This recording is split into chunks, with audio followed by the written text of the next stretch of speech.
गेलै हमर भगिया पर गेलै सनुरा मनिया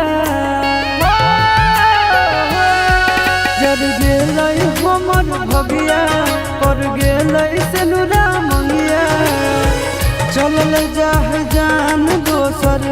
टोलिया रे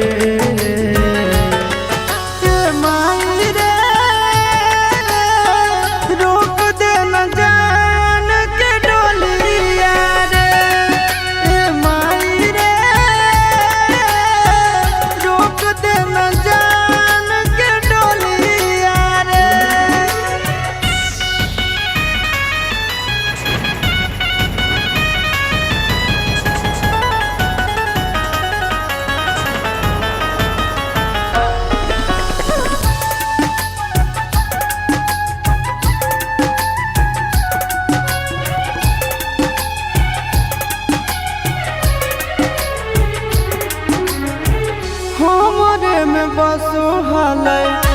ओकर परान गे कोई से बदल लेकै अपन ईमान गे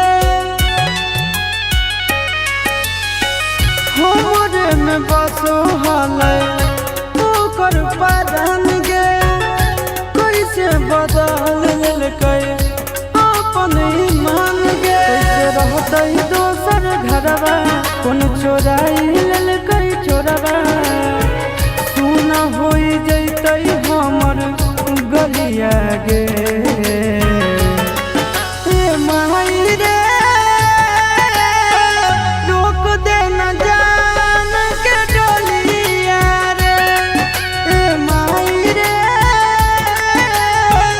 रोक दे न जान के डोलिया रे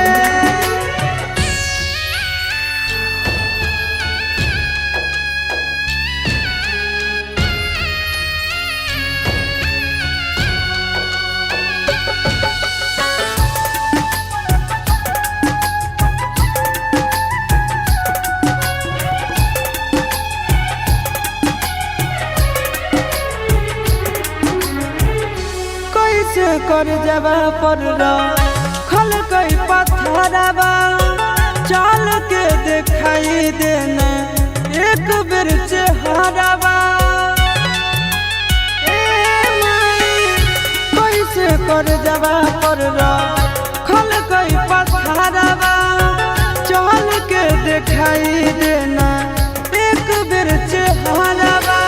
होलै मजबूरी अब हमरो